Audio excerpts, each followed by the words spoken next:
There's the real truth, then there's the heel truth. That's right. This is the Heel Truth Wrestling Podcast, award-winning, critically acclaimed, #1 in Antarctica. And this is your host, Ted the Hillbilly Hill, coming to you with a special YouTube edition of the Heel Truth. You know you can find us on the Spotify and Amazon, Apple, Google, wherever you get your audio listening pleasure. But we have been experimenting some with the YouTube stuff with our shorts and releasing clips from our audio episodes. So we're going to do a video episode. This will be our first one. So be sure to subscribe, like, click the notification, all that. So you can go out and check out all the audio stuff that we've done for almost 2 years now, wherever you like to listen to podcasts at. You can reach me at Heel Truth Podcast at gmail.com. All that will be in the description with a bunch of links. But we just want to talk about a few things. Toxic fans, okay? Diet Coke versus Diet Dr. Pepper. What does all that have to do with each other? So, Tuesday night, we had AEW Dynamite going head-to-head with NXT. And this is the first time this had happened in a while. When AEW first debuted on TV, it was going head-to-head with NXT on Wednesday nights before NXT moved to Tuesday. And people were calling it the Wednesday Night Wars because we love our nostalgia in wrestling. And we go back to the Monday Night Wars that we remember so fondly, with WCW against WWF every Monday night and trying to outdo each other, and everyone was watching wrestling and DVRing and switching the channels back and forth. And then once WCW was gone, we had 20 years of nothing but WWE. So AEW comes on the scene and we get all this excitement. Well, it doesn't matter about who won or who lost in the ratings as far as I'm concerned, because it makes wrestling fun. But we don't have to get toxic about it, okay? It's okay to have the shows go head-to-head. It's okay to let them stack cards and put on their best performance. But why are we so toxic about it? That was one reason I left Twitter, was because of all the toxicity of wrestling fans. And I really got to thinking about, after Tuesday night there, people want to see WWE fail. People want to see AEW fail. And when you break it down, the wrestlers could care less about what the fans' discord and tribalism is. Many wrestlers have said they have friends in both companies. They want to see their friends succeed. They want to see the other company succeed. And why is it important for them to succeed? Both companies.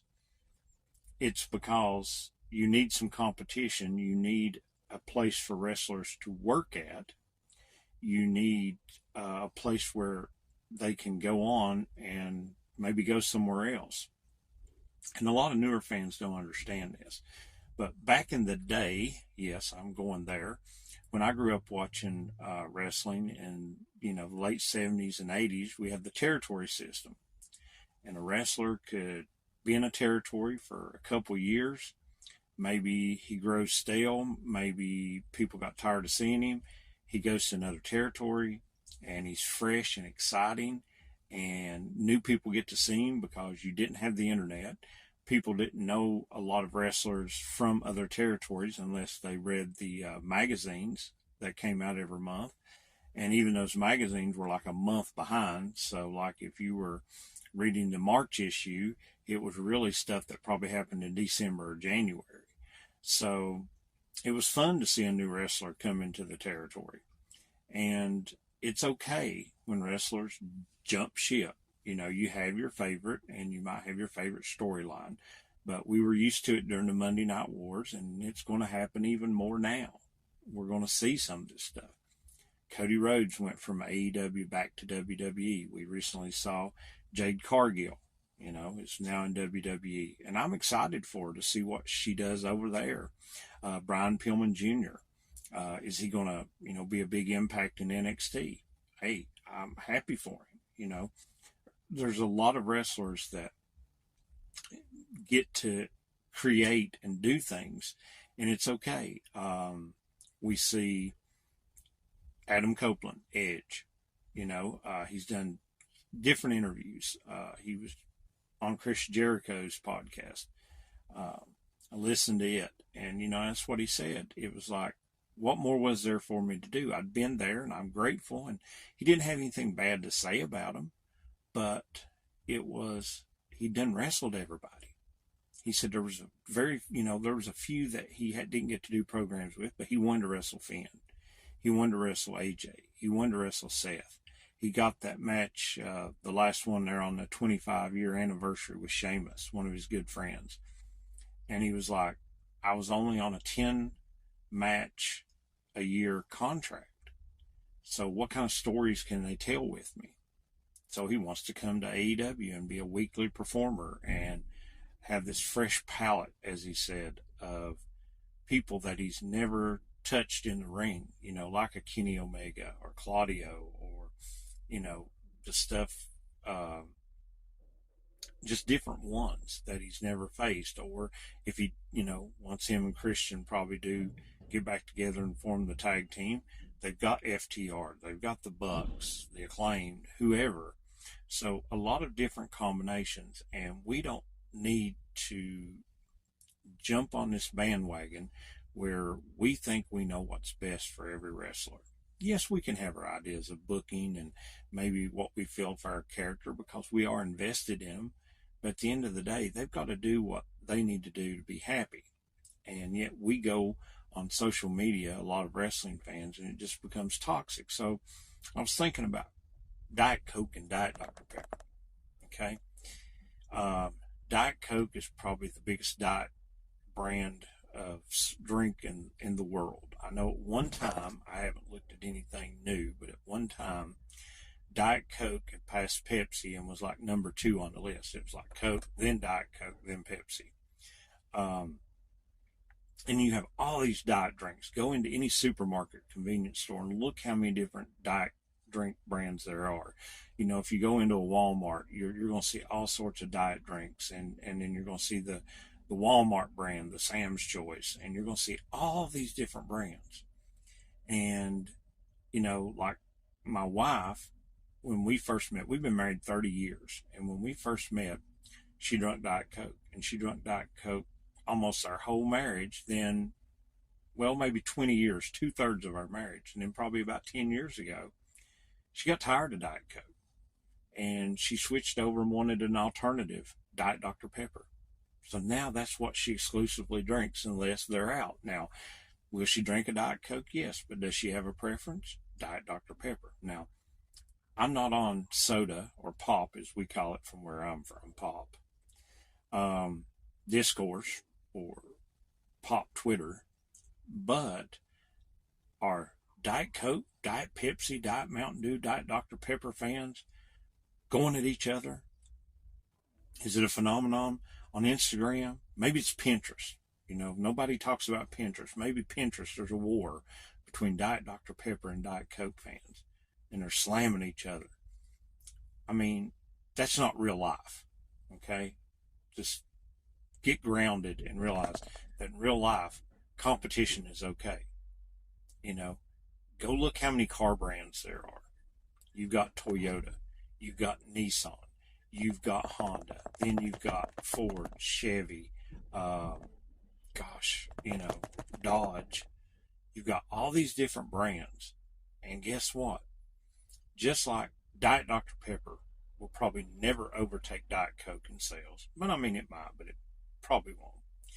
Just like Burger King or Wendy's will probably never take McDonald's over in sales. And I don't even know what the number one car manufacturer is now. Probably the most sales would probably be something like Toyota or Honda or maybe GM. I'm not for sure. But Kia will probably never become the number one selling car brand. But does that mean they need to fold up shop? No, there's a market share. People like to have preferences, like to have choices. We get into the ratings discourse. Yeah, AEW may never catch WWE in the ratings. But as long as Warner is happy, and that's the key, as long as Warner is happy, because we don't know what kind of discussions are behind the scenes. You know, it's like, oh, well, Dynamite hadn't hit 1 million in a long time. Okay. But what if when they structured the deal, all they asked for was 700 or 750,000? Then if they're averaging over 800 to 900,000, they're above expectations. Well, Rampage only had 300,000 people watching. There's YouTube channels that get more than that. Yeah. But what if the expectation for Friday night at 10 o'clock was only 100,000? We see the thing with Fox. I heard a couple different podcasts talk about Fox, and they did not want to. Fox did not want to renew their deal with WWE, even though SmackDown #1 in the ratings, key demo, averaging about 2 million viewers a week. But again, we don't know what the expectations was. If when they went into that deal, they were promised 3 or 4 million, even though it's the top rated show and it's over 2 million. If it's under expectations, then they say, well, maybe it ain't worth what y'all are asking because you're wanting an increase in pay. We don't know what goes on behind the scenes. So why do we get toxic with everybody? Why do we get on social media and tell everybody they suck and they're a loser and all this kind of stuff? I mean, people, we're not in middle school. We're not in elementary. Most of you people are supposed to be adults. And why do you do this? You can enjoy both companies. You can enjoy one company. You can enjoy New Japan. You can enjoy MLW. You can enjoy NWA. You can enjoy Impact. You can enjoy whatever wrestling you want, GCW, whatever you want. And it's okay. And you can watch more than one. And you can have your favorite. And you can decide what not to watch, what to watch. You can critique it and have an honest opinion about it. But when somebody else has a different opinion, that's where you cross the line when you tell them their opinion sucks or they don't know what they're talking about or something like that. So just wanted to do a brief video, talk about that, and think about that the next time you get on social media. Think about Diet Coke and Diet Dr. Pepper, and are people going crazy about that? Okay? Think about, these are human beings that are wrestlers, and it's okay if they want to go to another company. It's okay if they want to earn a living doing what they love to do. And it's okay for us to critique stuff, but when somebody else doesn't like what you like, then guess what? You don't have to be so crazy. You can have a nice, honest dialogue with somebody, state your opinion, and even debate them, but quit the name calling, okay? Quit the name calling, quit all the other stuff, being toxic, telling people to die, and crazy things like that. So stop it, okay? Enjoy it, have fun, watch wrestling. That's what it's supposed to be, fun, okay? All right, so this is just a quick video. We wanted to do something here on YouTube. And again, this is Ted the Hillbilly Hill, and there's the real truth, then there's the heel truth.